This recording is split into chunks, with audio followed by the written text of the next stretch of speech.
Hello, friends. Welcome to the sales leadership interview on sourcing hardware. Today we have Mr. Pinaki Nandi, who is Chief Sales Officer at Tiles Major Orient Bell. Mr.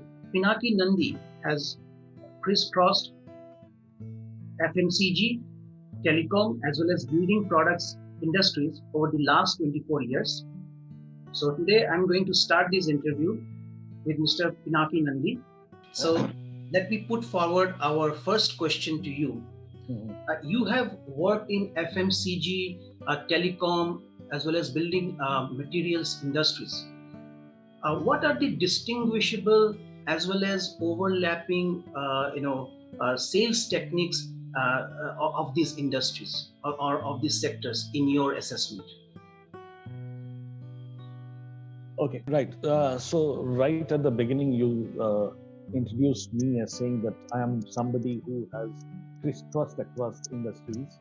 Yeah, you are right. And I've moved from selling chocolates to selling telecom and then to building products and also different types of building products. So that definitely gives me an in-depth understanding of how things work, how sales work across each of these industries. One very common thing which people get to hear is that, oh no, though this particular thing is very particular to this industry, or this industry or this kind of business segment operates in this particular style.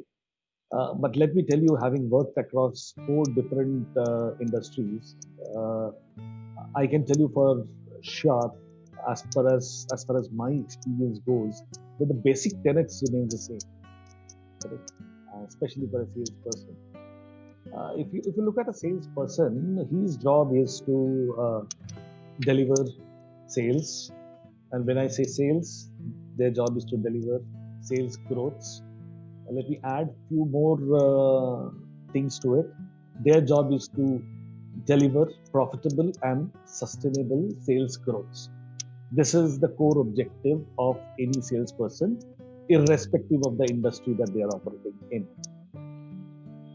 And the only way the sales growth can happen is by driving breadth of sales and driving depth of sales. These are the basic principles, which is true to every industry, true to every organization that I have worked for. Now the means may vary, correct? So that's what you really need to understand as to when you are moving from one industry to another industry. What are the different means that you are actually working on to ensure that your particular product goes in the business sector that you are operating in. So let me give you my example. I mean, when I started off with FMCG, I worked there for 9.5 years and I was pretty successful. And after that, I moved to telecom. And within 6 months' time, I realized that I was not becoming as successful as I was in my previous industry. And then I basically burned my fingers to learn the hard way that what I've learned in FMCG was essentially only distribution, right? So FMCG primarily works on increasing width and depth. FMCG doesn't teach you how to sell, right? Because the salesperson's job kind of ends after distributing your products to as many places as possible and by making your products visible to the consumers who walk in. Post that, offtakes are something which are taken care of by the marketing team. Correct? Now, moving from FMCG to telecom, then suddenly the offtakes were no longer to that extent taken care of by the marketing team. The offtakes were to a great extent dependent on the salesperson's ability to manage the influencer or the intermediaries to speak on his behalf. And that is where, when I initially moved into telecom, I was struggling because I didn't know how to sell. So I had to then learn how to take the intermediary which in telecom was the channel partner, the retailer, right, into your confidence so that he lays his hand on your product and promotes your product actively, right? So that is what I actually call by sales. So driving width and depth is common between FMCG and telecom. The art of learning to sell, the art of managing the intermediary to work in your favor is something which was distinguishable between FMCG and the telecom. Now, from telecom, I moved to building and construction, right? And there also the intermediary role was very important in driving offtakes of your product, right? You were not dependent on some advertising campaign happening on air and your product suddenly start moving off the shelf. What made life slightly more difficult in the building and construction is that the intermediaries was no longer only the retailer who was selling your product. There were many more intermediaries who had an active role to play. Now, who all are these intermediaries? It may be the contractor who is not doing the purchase directly, but is having a major influencing on the decision making, whosoever is making that decision, right? It might be the architect, it might be the various departments within the government machinery. So they also became very important. So there were multiple levels of influencer management that you need to do over here. So therefore, the basic difference there, I may say, is that in FMCG, you are primarily responsible for primary sales, making your product available and visible. But when it comes to secondary sales, there was not much of a role that a salesperson was playing. But in telecom, or for that matter, in the building and construction industry, a salesperson plays a major role, at least till the point in time, in ensuring that offtakes also happens from the retailer where he has placed the stocks. So he is responsible solely for the primary as well as secondary. Now, initially the building and construction industry company that I was in, there was some role of visibility stroke display which was there, but it was not as important as it is in the current industry that I am in. So not only will have to work with the demand generation aspect, working with the intermediaries, you will also have to, within the retail network, you will have to make your product visible, because this is tiles is like the fashion industry within the building and construction. And whichever dress the mannequin is wearing, there is a very high possibility of a consumer walking in liking that particular piece than anything else. So therefore, how to ensure the proper display also happen within the channel partner comes as the salesperson's responsibility, and therefore he kind of becomes the one and only influencer on his own results. There is nobody else that he can blame, right? So if results are happening, it is because of the salesperson. If results are not happening, it is because of something that particular salesperson is missing on. So therefore, sales role in building and construction is much, much more important than what I have seen in the other industries that I have worked in. So, in your present role as CSO with Orient Tiles, Orient Belt Tiles, do you also look after the institutional sales or connecting with the influencers? Yes, I manage the overall gamut of sales, Okay. which includes managing the institutional sales and managing the entire influencer universe, starting with the large builders or the large construction firms, the architects, the contractors, everybody. The ABCDs, architects, builders, consultants, Yes. and the designers. Designers. So now in this company, probably you were not selling to influencers in your previous stints in FMCG and telecom. How amazing is it for you now that you have to build the institutional sales besides the retail channel? What amazes you, and what are you learning? Okay. So I mean, the architects are a completely different set of people, right? And you cannot uh, handle them the same way that you are managing a retailer or you are managing a contractor or an engineer, correct? So their requirements are completely very different. Uh, what normally people make a mistake in is to go and talk about what we have to offer them without even understanding what is it that they require, correct? So I think providing understanding and then providing the requirement of the architect is something which is very very important, which I try to understand what uh, I got into once I got into this particular industry, and then creating the roadmap towards delivering that, thereby getting more and more of your products endorsed by them is something which happened through a learning curve, right? Because in my earlier organization also, we had set up this particular vertical and we started it from scratch and built it up to a certain level. And that's exactly what we are once again doing in this organization. Was it ExxonMobil? Yes, it was actionable, right? Okay. So there, I mean, both are into building material space.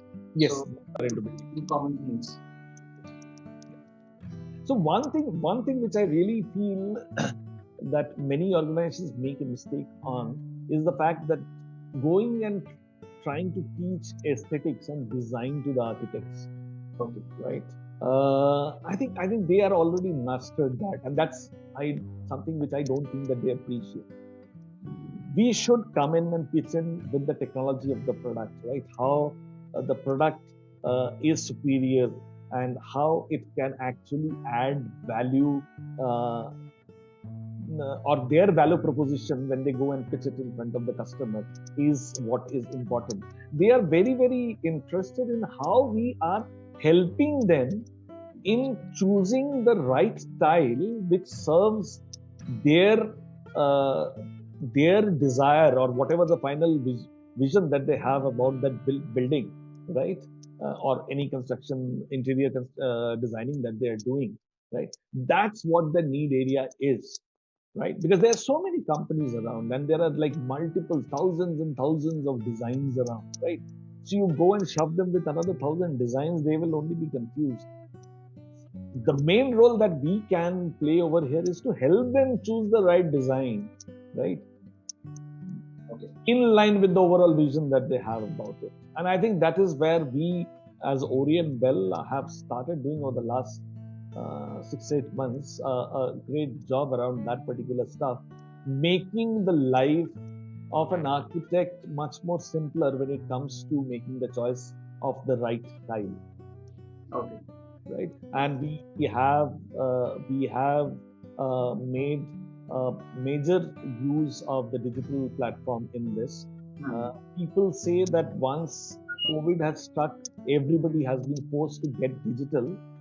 I think Orient Bell was the only organization we started moving digital even much before COVID came in.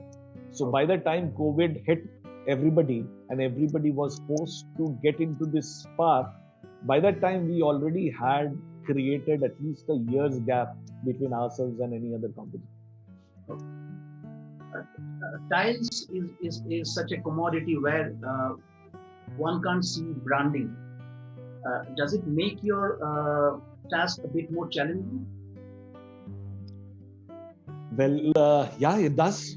It does, right? But such is the nature of the business, right? And you can't help about it. But same is the case with a lot of the shirts and trousers that we wear. Many times the branding is only visible once you take off the shirt. But when you are buying it, that point in time, the consumer is actually looking at the brand that he's buying. And therefore, if there is a brand image that we are able to build, at least a point of purchase, that the brand image does help influencing the decision, or does help in getting a premium for the value proposition that you serve to the consumer. Okay. Now, at Orient Bell, you have been here for over 2 years now. How are you driving excellence in sales? What are the parameters you have set, and how are you moving on those parameters? Okay. So the moment you said that, what are the parameters that we have set, right? So when we walked into this organization, what we figured out is that there was not too much of parameters which were defined, right? So what we first did right in year one was to define the parameters on which the sales team will be appraised on. So we call them goal sheets in our organization.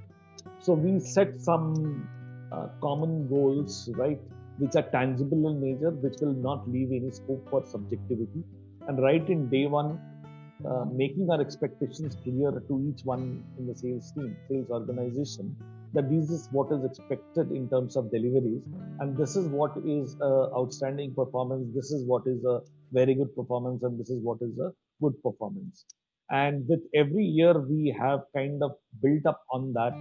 And today we have reached into a level where we are publishing those things on a regular basis, and people on a regular basis get to know as to where they stand in terms of the performance in each of these parameters, in what level of performance they are in. Right? So bringing some method to the madness is the first thing really that we did. Then we also tried to organize the thought processes of the team as to, if we have to win in the market, then which are the what is the roadmap to that, as to how do we do it, and if we have to travel a certain distance, then what is the vehicle that we would want to travel that distance with, right? Which is the kind of product categories that we would want to push depending on our ability to win in that particular geography, and also the kind of returns or intermediary roadmaps that we want to create for ourselves, so that we know whether we are following the right track or not. Okay. Which are your strong markets in India? Which regions? So obviously, in tile industry, because logistics is a very, very important part, and the freight component sometimes go up to almost like 20% of the total cost. As a result of which, proximity to your manufacturing footprint gives you a competitive advantage.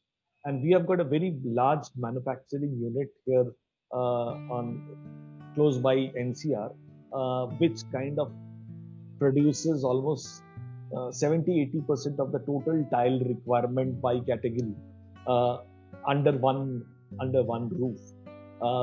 And this particular manufacturing location is considered by most of the tile market as one very credible manufacturing location, which gives the best of the designs and best of the quality of products. As a result of which, historically, our traditional areas of strength were the markets of North and East. Within North,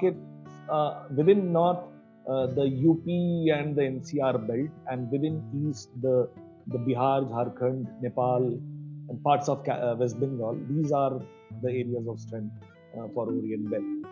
There are other pockets of excellence too in other parts of the country, whether in South or in West. But as one single largest cluster, so this is the area where Orient Belt has its inherent strength. Do you have a mandate to strengthen sales in any particular geography?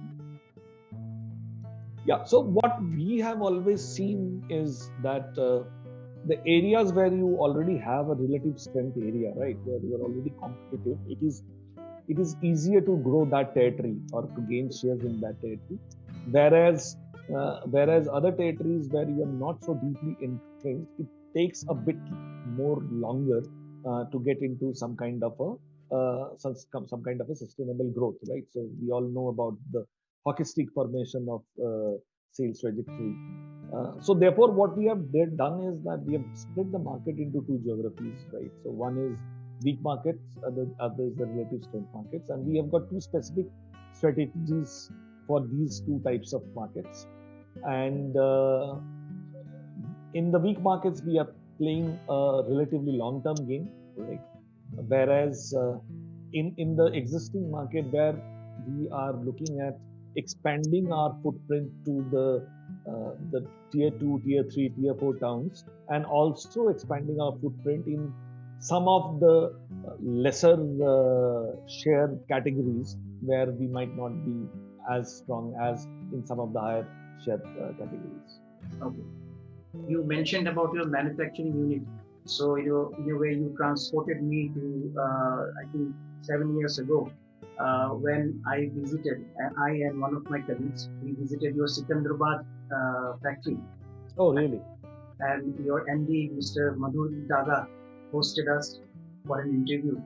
And I think that during that time, the company was going big way on design. They also hired a Spanish designer. Correct.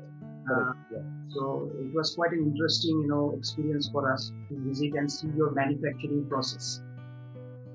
Yeah, absolutely. I think that was the time that we launched the Europa series, Yes. and that became a talk of the town. I mean, Europa series, even till date, I haven't seen those. I was not I was not in the tile industry at that point in time. But till date, whenever I go out in the market, people still have extremely fond memories of those designs, and people often come up with requests to relaunch some of those designs back again into the market, right? Okay. We understand, Orient Bell is digitalizing its operations in various parts, various aspects of operations in a big way. How are you? How are you, overseeing digitalization process in your sales department? Okay, right. So let me tell you one thing. All credits to this organization, right? The kind of digitization that I've seen in this organization, I have not seen it in any of the other organizations that I've worked in. Okay. So I have worked in much evolved industry segments and very big names within those industries, and I have never seen, or I have never worked in an organization which was as digitized as Orient Bell, right? We not might be the largest of the organizations, right? But when it comes to digitization, we are far, far ahead. And I would give all credit of that to our managing director, Mr. Madhur Daga, who himself has a software background, as a result of which had this vision always as to very quickly digitizing as much as possible within the organization so that we can move to the next level of growth. And whoever is currently working within the leadership team of Orient Bell, we have only imbibed ourselves with that vision of our managing director, and we have taken it forward. Now, say for example, when I talk about the sales team, so for example, there are a lot of organizations, there are a lot of industries which are talking about Salesforce automation now. Now, this company has got into Salesforce automation some 3-4 years back, right? And we are now putting it into the next level of usage. And each and every person. So right now, if I want, I can check on my laptop as to where exactly each one of my sales team is, right? What is the total? Our expenses are also like kind of digitized, where the kilometers travel is also picked up from those apps rather than somebody physically claiming for a distance traveled or not. So it's not being done for policing, right? But it is done for having exact clarity so that we can plan our journey plan really well, and we can go back to the sales team and feed them back if there is a pattern which is not helping the business emerging out of it. So that's one. Then around a year back, we came up with a tool which we call Darpan, where any salesperson, right, even on his mobile, will be able to see real time what is the achievements of sales and collection and what is the status of his orders are, right, at any point in time. So before walking into a store, he can just at the click of few buttons, he'll be able to see everything, which makes life much more. He will not have to scramble for data in his laptop or call a few people to figure out as to what is the status. So that is there, which is being highly appreciated by the team. Something which I think is an industry first. We have completely automated the order processing thing. So all orders are punched in by the salesperson in an app, right? So we get to know what is the time of ordering till the time of delivery. We can map every momentum that of that, and we are therefore able to work on that particular piece. We do have an extremely robust channel partner app also, where a retailer will be able to get everything that he requires from the organization. There are still few areas of improvement in that, and we are working on it. And hopefully, before the end of this year, we will be able to come up with a far more, a better, a 2.0 version of that particular piece. We have also used digitalization in the form of some marketing tools, right, which are being used by the sales team, right? So I was just telling you is that a very difficult task is to choose the right tile which will fit your test and your design sense, right? So we have got apps like Quick Look, which is also there installed in the laptops as well as phones of our sales team, so that they can use that tool and show to the consumers or our customers as to how to make the right choice of tool. Managing inventory, as I said, that we have got so many SKUs over there, the managing inventory becomes a very tough task over here, right? Because there is always a tail which we are reading out, and there are new launches which are happening. So therefore, liquidating the tail at a regular interval so that it doesn't lead into blocked inventory and blocked spaces. So we have a real-time what we call Sabse Sasta sale, right? It's like it will be available on the phone, and people will be able to see that what all categories of products there is some special discounts which are on offer, and they can place order, which helps our channel partners with greater profitability, and it helps us by constantly reducing the dead or blocked inventory, right? This is also a first in the industry. I have not seen too many other companies except for the online sellers using this kind of a tool, right? And all of these are being done by the sales team, Okay. come from background and who have not been used to using digital platform in the last 15 years of their career, right?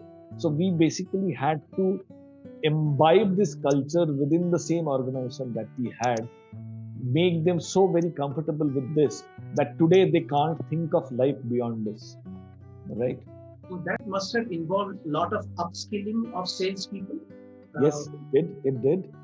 Every time we launched a new thing, it came up with a lot of resistance, because many times we have got salespeople who have been selling tiles the old conventional way for the last 20 years, right? Now, it is almost as difficult as asking my father, who is 80, to use a touchscreen phone, right? To use a touchscreen phone today, correct? So my father refuses to use a touchscreen phone. He will still ask for a keypad phone. So similarly, similarly, similarly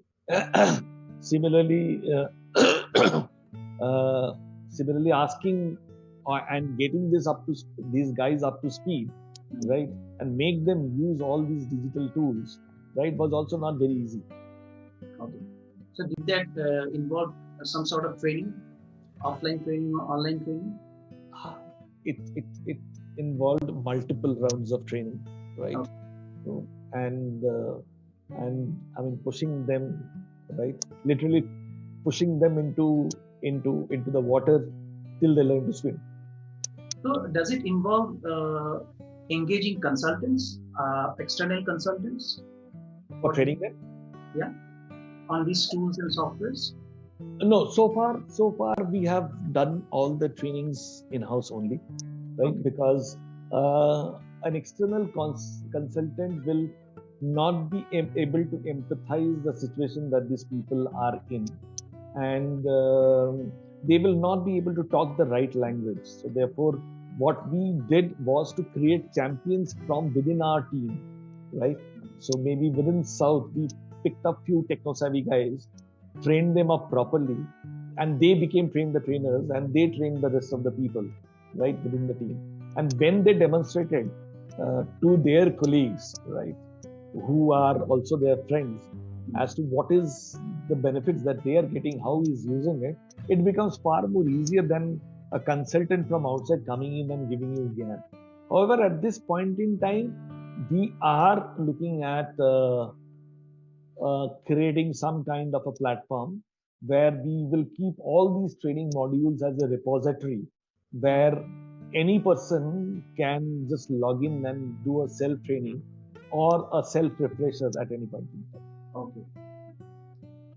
You said that you started, the company started its digitalization journey 4 years ago.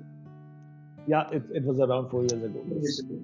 So, how did that help you, steer this situation, the lockdown and the ongoing COVID situation?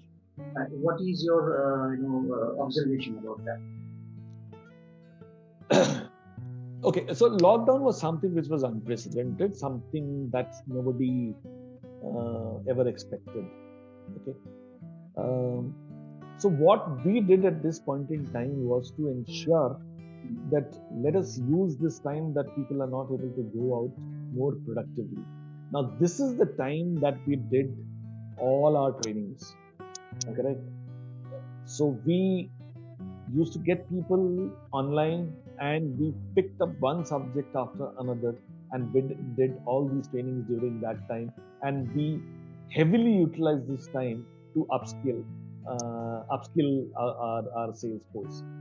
And we also came up with a concept where after every rounds of training, we started doing an online assessment of all the skills that we have transferred for each of these people, right? And we did it continuously, correct? So as to see that, I mean, when we are actually imparting the training, the people are actually imbibing it, and they are traveling a distance, right? And what we have seen is that between one level of capability enhancement that we do, and we do a capability assessment, Right. to the next level, we have always seen a 30% jump happening within every assessment that we are doing, right? Which goes to show the way we are performing post COVID. Okay. In this industry, these channel partners are regarded to be the backbone of any organization. So, how challenging is it to motivate and retain channel partners? Yeah, the channel partners are very, very important part of this industry, because unlike some of the other industries where I have worked in, where numeric reach mattered more than weighted reach, this is a completely weighted reach industry, correct? Because this involves major capital investment. This business involves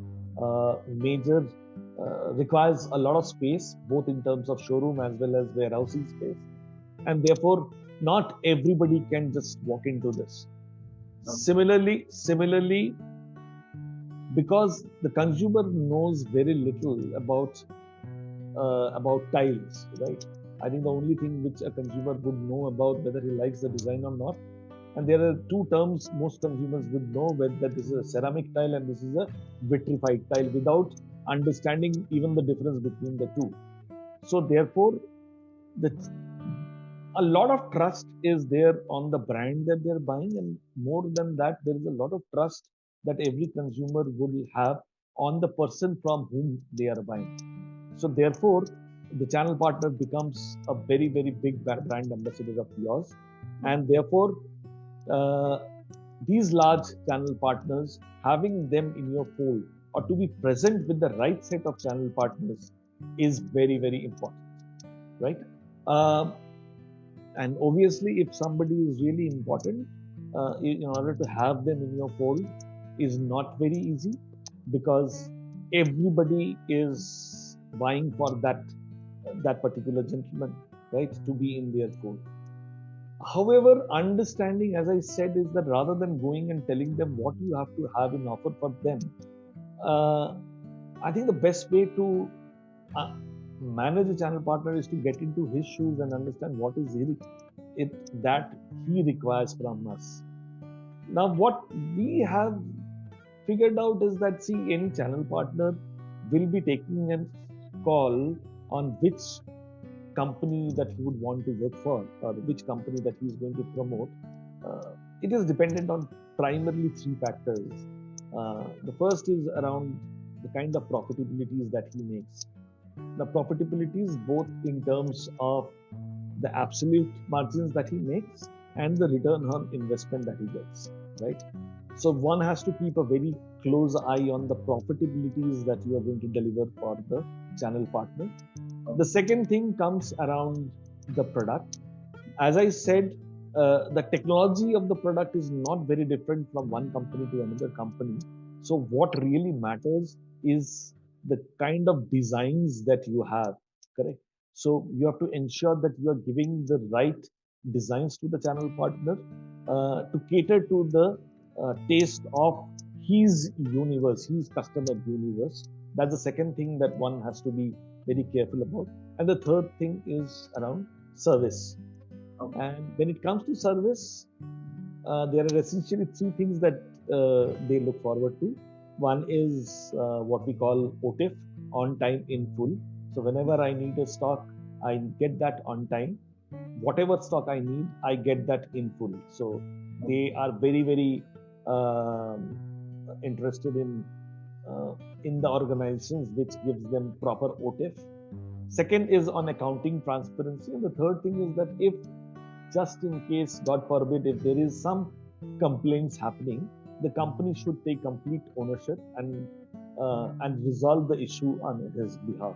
So these are the three parameters of the product, the brand, the product and brand, the profit margins, and the service. These are the three things on which a channel partner decides as to which company that he wants to back for.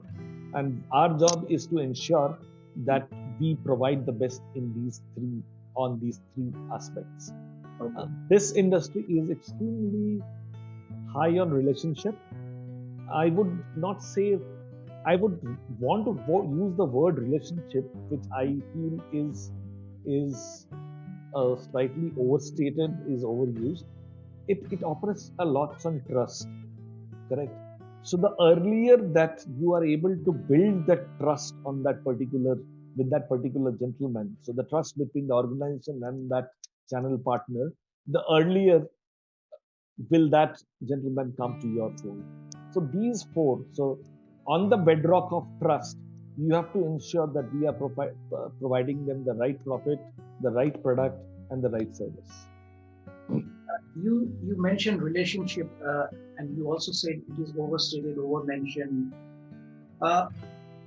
In our times, I think COVID-19 and lockdown, this phase is the greatest human tragedy.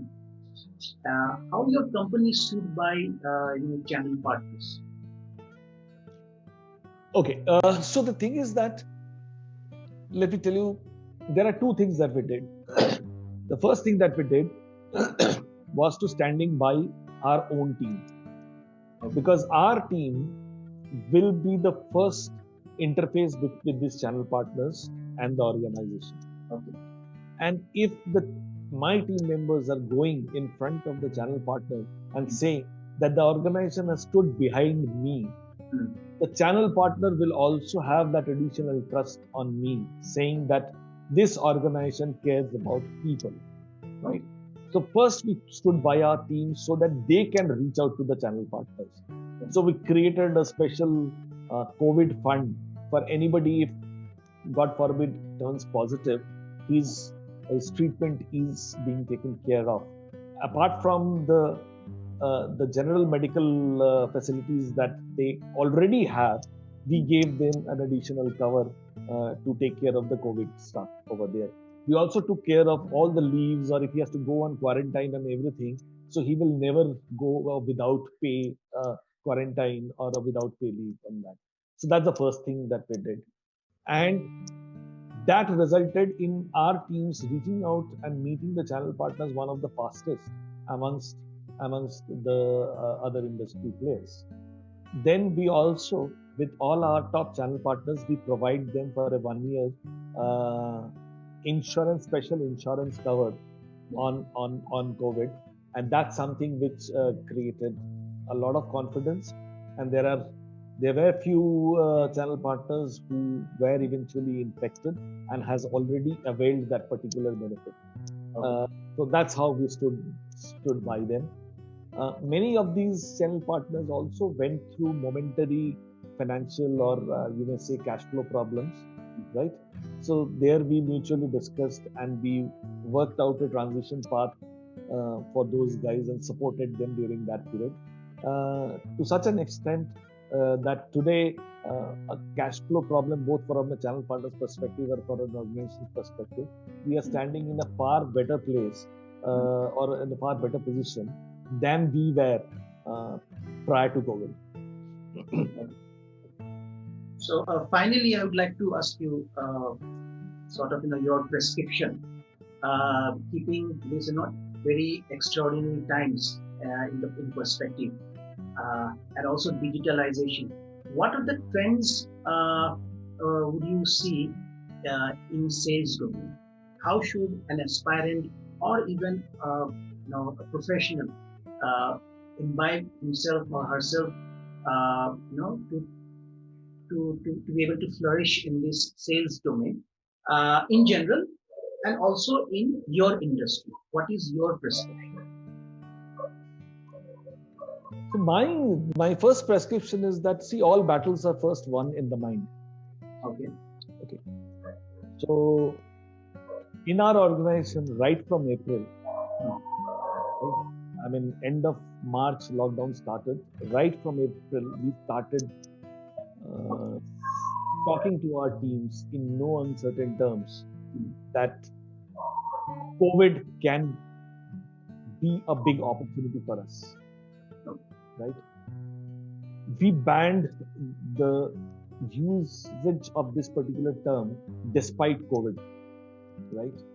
We said that first let us attack the COVID which is there in our minds and let us go and make the best out in the market, right? I think that's the first advice that I would give to any salesperson within my organization or outside the organization, right?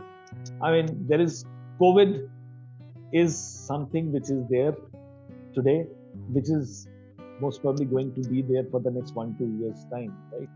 So how does whatever might be the scenario is, right? I mean, we need to go and win in the market and we need to do relatively better than competitors, right? So, and because of this changed environment, if we continue to work the same way as we were doing it before COVID, we will definitely not be getting the same results. So therefore, we'll have to change the way we used to work, we used to operate before COVID, right? So that we are successful under the current circumstances. So one of the first things that we did is that as soon as the market opened up, we went in for a massive distribution drive where everybody else was trying to protect their turf. We said that this has thrown up an opportunity. Because of this 3 months kind of break, a lot of supply chain has broken and everybody might be looking for new sources of supplies. Whosoever reaches the first will have the first movers advantage. And in the last 3 or 4 months' time, we have added every month new channel partners, which prior to COVID we would have done in 1 quarter. All right. So therefore, playing with the mind of the people and telling them that this is not a handicap, rather this particular situation is an opportunity, and let's go and grab this opportunity is the first thing that we did. And today, whatever the results are, we are uh, we are getting it only because of the fact that we challenged some of those mindsets at that point in time. Mr. Pinaki Nandi, thank you very much for speaking with Sourcing Hardware, and I wish you and your team all the best and wishes so that you can steer from this situation and do a rocking results in the coming times. Right. Thanks, Mrinmoy. The pleasure is all mine, and we look forward to more such sessions with you. Right. Wishing Sourcing Hardware all the best also. Right. And hope that you succeed on your digital journey exactly the way we think that we have also started succeeding in our digital journey. Okay. Thank you very much. Thanks a lot, Mrinmoy. Thanks.